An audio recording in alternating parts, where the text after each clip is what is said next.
Hello, welcome back to the human side of learning and talent technology. We're back for another week, number 7. We've made it to episode Lucky 7. Number 7. Hope you're still here with us.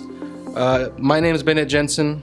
With me, as always, Tiffany Faulkner, Chris Bond, our resident CEO and learning and talent leader and expert and extraordinaire, Tiffany. Well, that's an introduction. I'll Wow. take it. You got to live up. Now you got to live up to that. I already do. Those adjectives Oh, yeah. are already well defined. They're not something she has to strive for anymore, I don't think. But we're back for another week where each week we're really diving into learning and talent technology topics and trends and industry and unique things going on and everything in between. So last week we really focused around skills. We started the skills conversation. We dove into people and how skills and skills gaps are impacting businesses positively and negatively and how to kind of fill those gaps and really begin focusing on the benefits and the focus of competencies versus skills and where and how the changing world is impacting skills and people are finding that they either have or need to develop new skills everywhere. So we're going to continue that today and really focus more on technology. So once we kind of can understand where and why those skills are there or where they need to be developed, what technologies can we use to develop them? Where can we go? Where is technology evolving to help support that and how is it leveraged? But first, before we get into the fun stuff, we'll start with a random question of the day.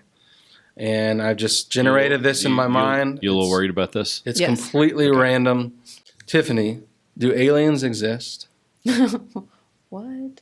That's what you're coming at me with? Mm-hmm.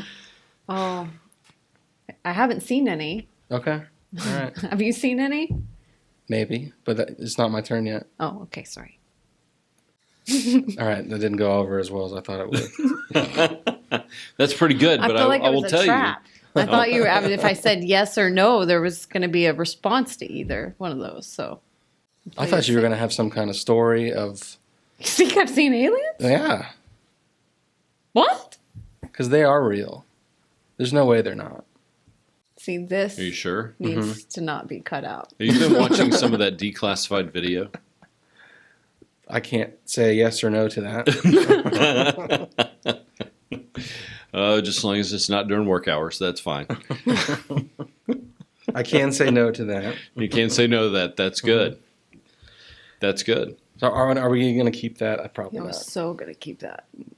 So going to keep that? The alien thing? Yeah. So Chris, what do you think? Are aliens What do I real? think? Well, actually, there's places throughout Scripture that talk about that we're all aliens. So, and we're just looking for a way home. So, yeah, I think aliens exist because we're aliens.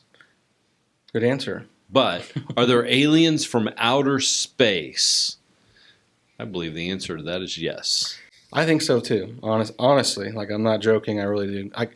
I didn't used to as a kid. I thought it was all like made up but you sit out and look at the stars and think about the galaxy and think about how many like planets and stars there are out there and other solar systems. Like, how on earth are we the only planet that has life?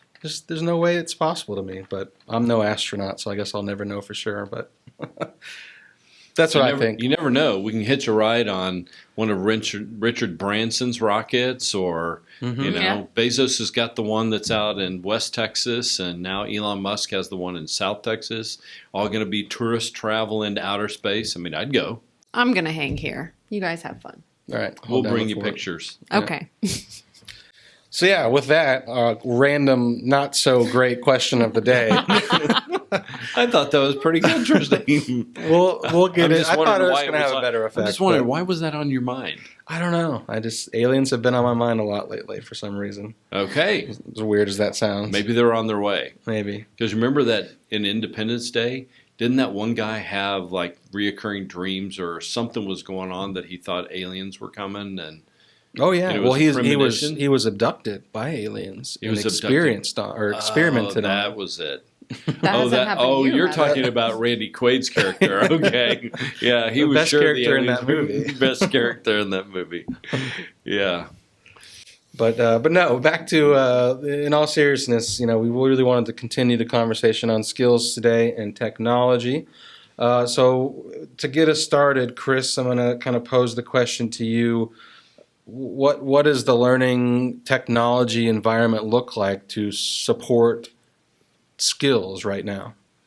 Yeah, it's absolutely evolving. And we've heard a lot for the past year to 18 months about this skills-based economy and what's going to happen. And we see a lot of startups that are beginning to try to work independently on different areas of skill and skill measurement and even skill development. And we've seen a transition probably over the last 5 years to get to more granular types of learning content, either through object-oriented development or different ways that people are beginning to look at content and then how content works across organizations. And we see that in the way that the granularity is getting down to very specific items, which are really skill-related. So if content's beginning to move that way, then learning technology has to find a way to adapt as well. And I know y'all have heard me say for years, whether you want a learning and talent system, what's the real value of that system? It's not all the processes and things that it automates. It's the information that we get out of that system that's critical, because accurate information leads to accurate decision making, so that's critical. So we've seen some of those startups, and then we've seen some of the bigger players like Cornerstone and Workday and a few others that have actually gone out and acquired some of these startups, are now beginning to integrate their products into their technology. So we know that Cornerstone has an AI engine around skills. That AI engine around skills is going to be very adaptive and help in modeling to simplify what I know that we're going to get into talk about a little bit today is what's everything that I have to do in order to be able to drive those skills forward. It's very, very learning centric. On another end, we see Workday, and Workday has focused its initial AI skills engine really around talent acquisition. And how do we use that for assessment and understanding skills and beginning to position people to understand where they might fit into the organization? So my assumption is that Workday is going to begin moving that through their talent suite and into the learning suite and really into some of the other elements of how they're doing core human capital management. And in Cornerstone, I would imagine that we will see very quickly it move from a learning capacity into some of the performance succession tools and other areas. I think one of the great pieces that already provides some crossover there from Cornerstone's perspective is that skills and career pathing really are two active things that are beginning to come together. So skills, career pathing, that begins to fit together. We know that organizations like Docebo is adding skills section to its environment and the ability to go do more learning in the flow of work, which is really skills-based education, as well as integrating that into Salesforce. So there's a lot of different places where we're beginning to see organizations really begin to take on this idea of skill-based knowledge and assessment and understanding in order to be able to run talent gap assessments, skill gap assessments, really understand their people in a much deeper and more meaningful way. We're seeing that happen in terms of the technology, which is good, because honestly, this is such a complicated problem. You're going to need some technology to be able to help you automate that process as well. Now, there's other big players in the learning and talent technology market that are not moving towards skills. They're still focused on competencies. They're not progressing and they're not investing in that way. And I think that we look 5 years down the road in 2026 and begin to look at that. I think that if those organizations that don't have the capability to do some type of automated or managed or artificial intelligence-based skill tracking, development, assessment, gap analysis, that's going to be a huge miss for them in the future. We talked on the last podcast about how important it is to begin looking at those skills to be able to adapt to a very rapidly changing future. And I think anybody that's listening to this podcast, it's very important for them to begin to investigate and understand their technology in a way to see what is that going to look like in the future. So the move's afoot. There's tens of millions of dollars being spent by individual vendors to begin to go build this up.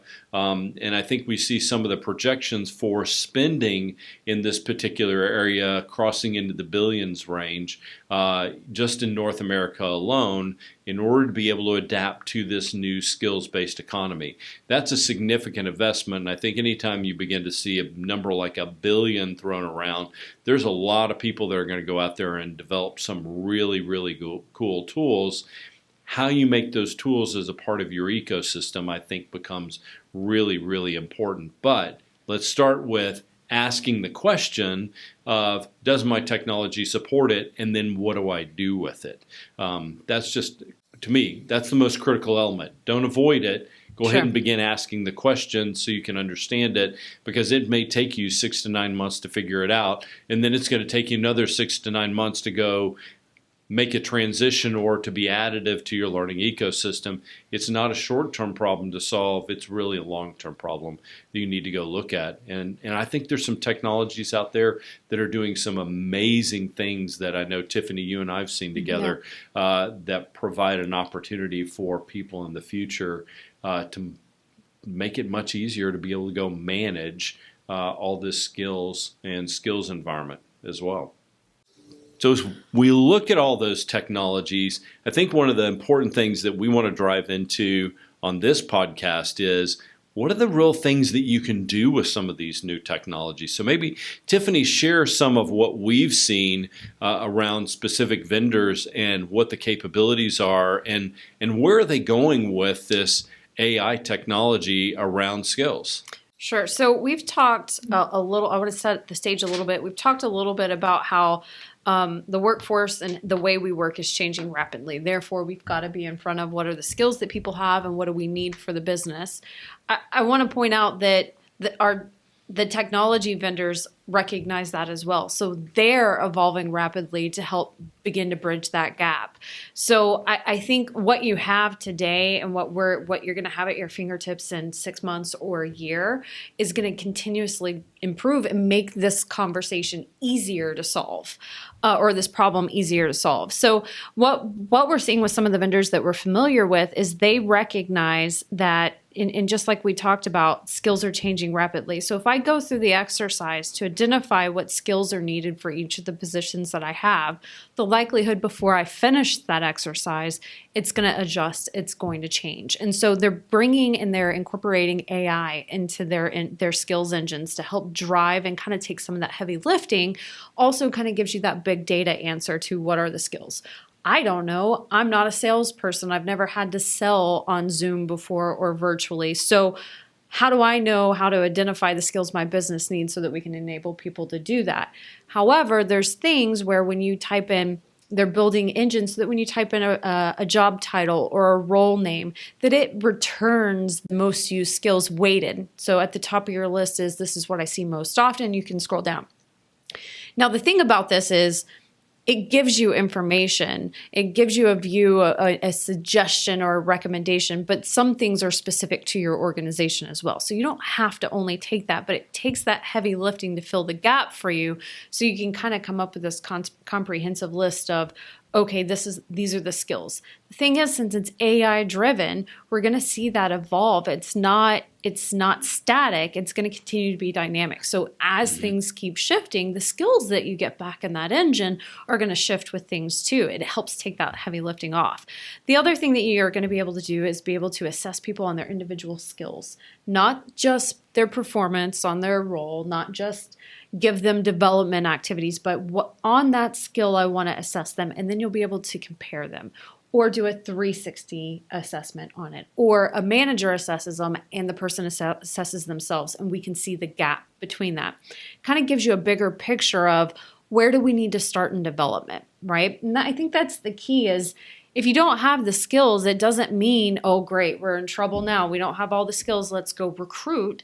It means, okay, where do we begin to solve that problem? Where do we begin to bridge that gap? And I think that's the key here, is the purpose of knowing where your people's skill set is and where what you need is so that you can begin understanding where you can develop them, how you can quickly bring them up to speed so that the business is getting the outcome it needs, also so that you're supporting your employee in doing their job. I love the multiple points of information, right? Because in the older world, hey, we're going to do a competency assessment. Oh, you have a gap. Okay, well, that's one point of view or one piece of information. But now if we can begin to do this and we've got an assessment against a particular skill, we can go do a manager review of skill, a 360 review of the skill. We can go do some other assessments of a skill. Now we've got multiple points of data to be able to give us a more accurate picture of what the gap is in that skill, because we can even make it more granular to say, well, the gap in the skill is not just that they don't have the skill, but maybe there's some refinement around the skill, which gets, again, more focused learning. And then the AI engine can come in and help learn from that and begin to give more information to other people in the future. So I love what you're saying there. Perfect. The other thing I want to add to this, though, is now that we know the skills, we know where people set, then what do we do about it? How do we make it easy? One of the things that we've talked about, in preparing for this that I pointed out is people are not just developing skills because you gave them training. And so understanding or being able to assess them quickly and reassess them is important. People are adapting on their own. They're learning from the people they sit next to. They're learning from the good old internet, right? They're going to Professor Google and getting information on their own time. We need to recognize that development that's happening with individuals as well. But what we see organizations doing too is putting stuff out there so it's available to them. It's not an ILT class. It's not a huge online training that was custom developed for this job that covers each of the skills needed for this job, but it's small bits and pieces. We even see vendors that are coming out with really robust off-the-shelf content packages. So what some of the vendors are preparing to do, and what we see them doing, is mapping these skills that come back in their engine to their off-the-shelf content. That means that the organizations are not going to have to go through that exercise to match their content to their skills. A lot of the heavy lifting will be done.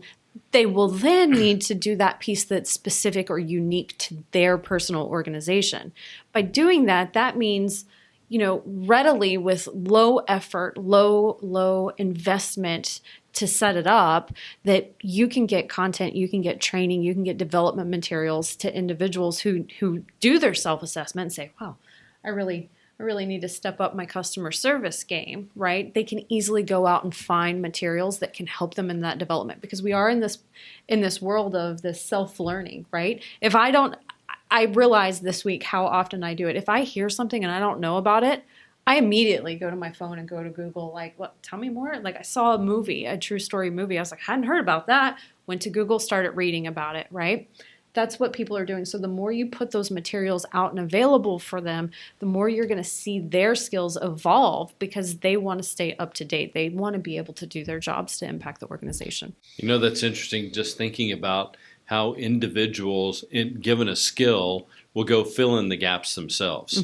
So we either have to help them identify and understand and fill the gaps in their knowledge, or they might assume gaps and go to Professor Google or YouTube or a TED Talk. Ask Jeeves. That's what I use. Ask Jeeves.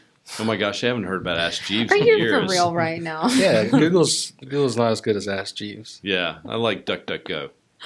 Oh but that's another one. Focus. Anyway, any of those. But you look at that and you think about it and you're like, okay, well, an individual's going to go fill in the gap for themselves.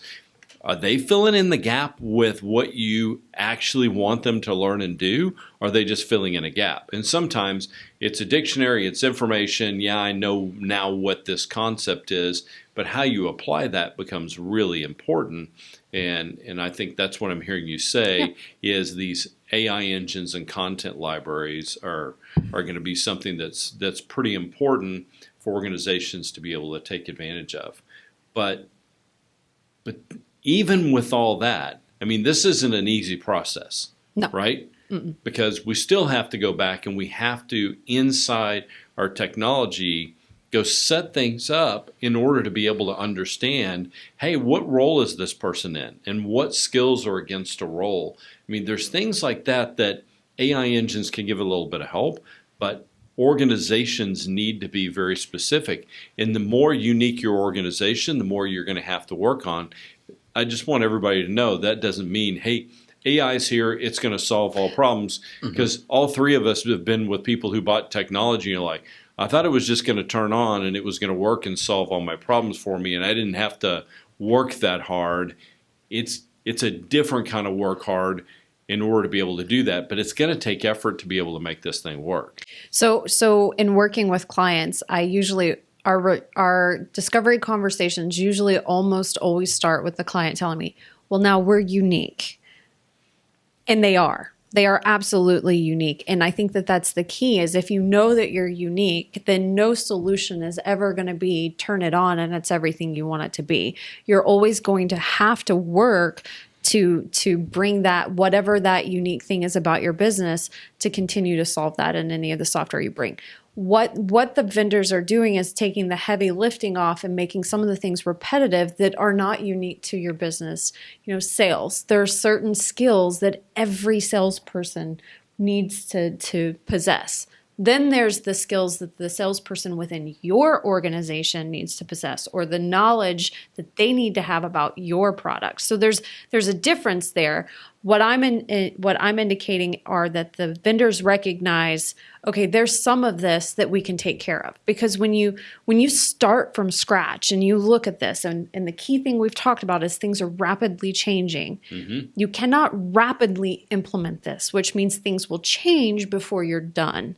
And so what the vendors are trying to do is help fill that gap so that you can focus on the things that have the highest impact for your business because it's specific to you, and the things that are beneficial for your employees that isn't necessarily about your organization, but it is about what you're asking them to do on a day-to-day basis. You can get that out there and moving for them. It's an interesting trend, I think, in a good direction for learning and talent technology, because for the last 20 plus years of really truly having LMS systems and learning systems and then migrating to cloud-based systems, those systems are only as smart as the admins and people inside the system, right? Yeah, it's all based on straight configuration, loading content, assigning content, setting all the metadata and tags to content, and the system only can digest and push out what you tell it to.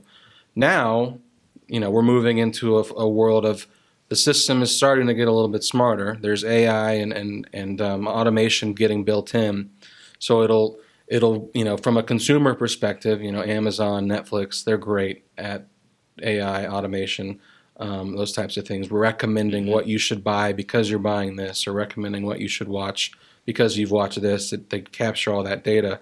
So in my mind, as these learning companies, as the vendors that you mentioned and other vendors that come into the place or the marketplace eventually, as they grow, I really see hopefully a great spot for them to be able to say, on that same tune, okay, you're taking this skills training. I have identified what you're kind of focused on.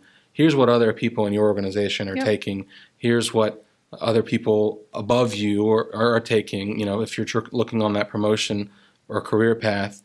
So I think it's really exciting to kind of hear what direction learning technology is going, and talent technology too, because it's all really a mixture of the full talent technology suite to make all of that happen. Yeah, but one of the things that you were making me think about that we should focus on, especially for our audience, is as this AI technology comes out, as skill-based learning begins to grow and evolve, those people that are running learning and talent systems, that are actually doing instructional design and development, they're going to need a different set of skills too. It's not just about the rest of the organization. It's about the organization that's actually helping manage this, because those different set of skills will be very critical to the long-term success. And it may even be more important for those people to get those skills now. So go out and find somebody to be able to help you achieve the skills to be able to understand what's going on in the future so you can put together your plan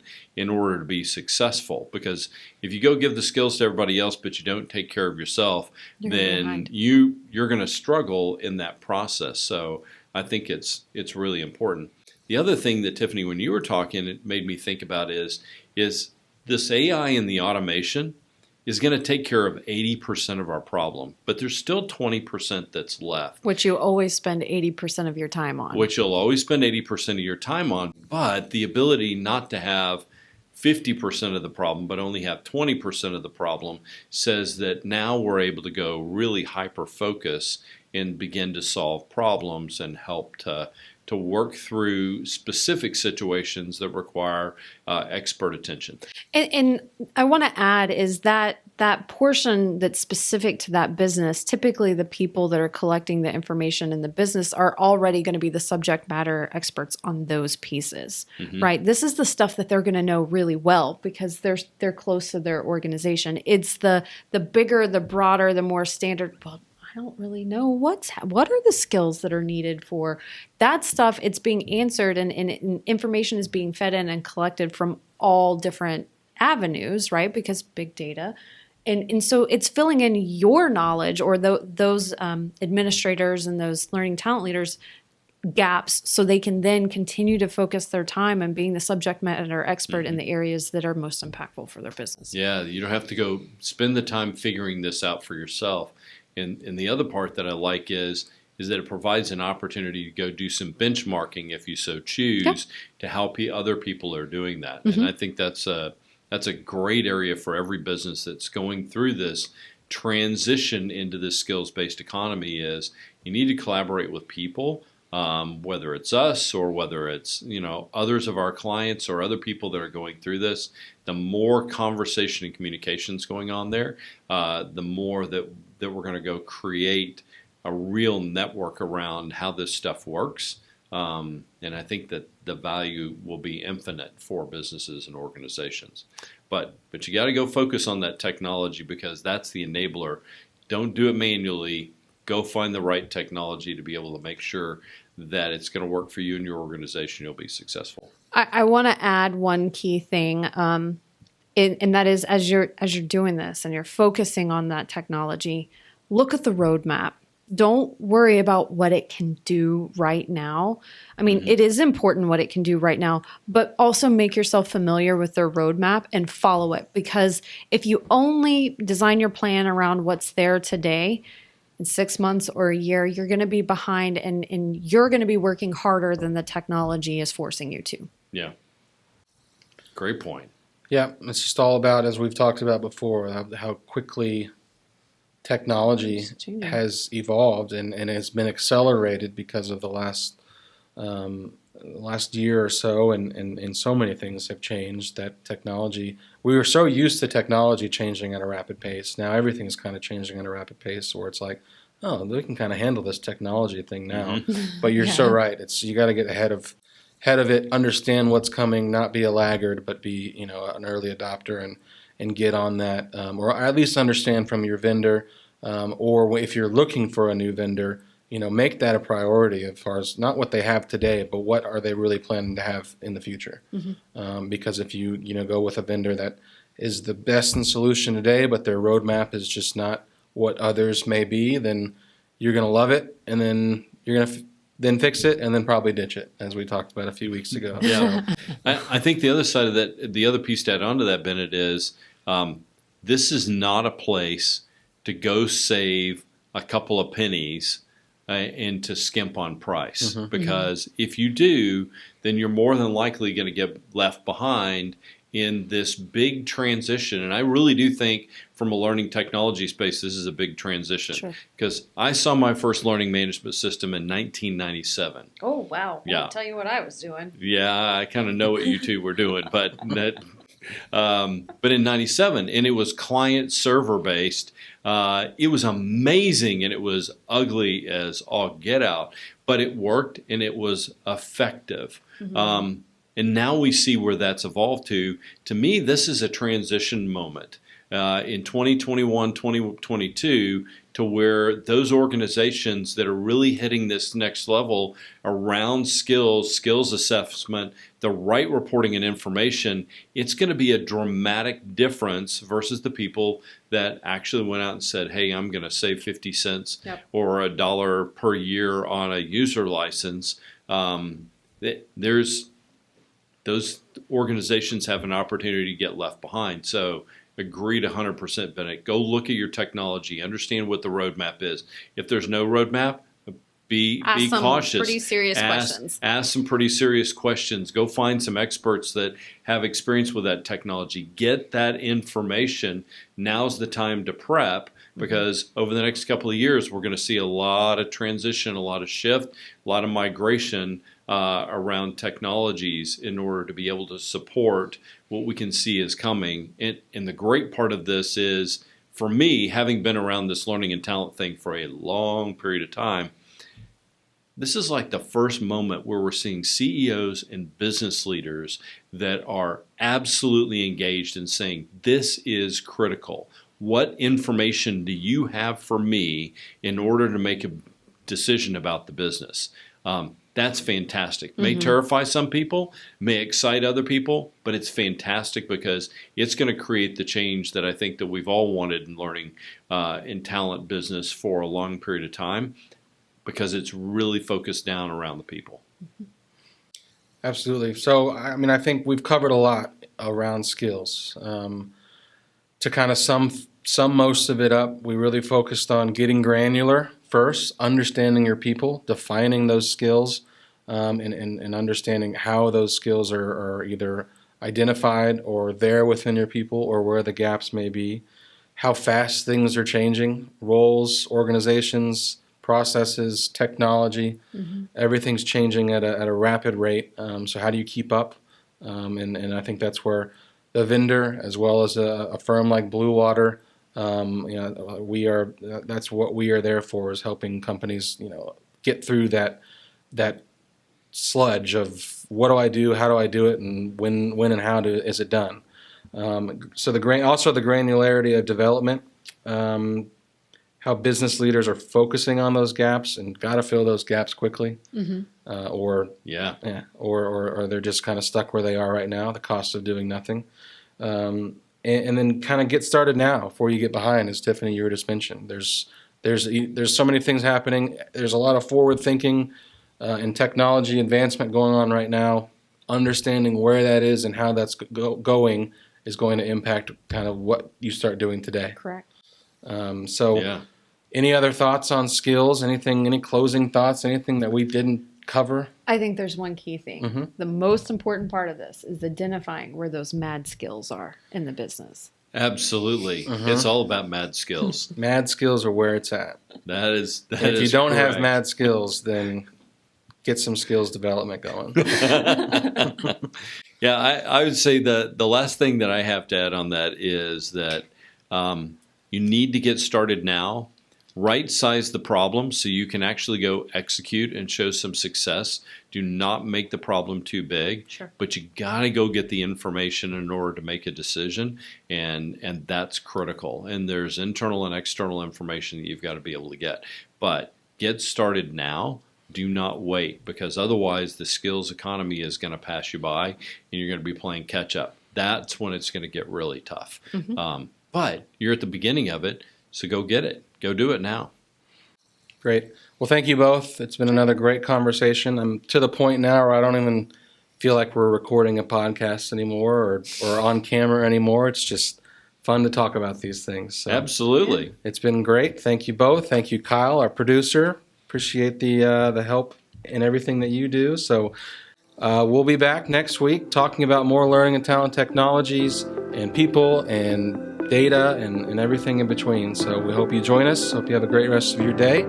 Onward and upward. Thank you.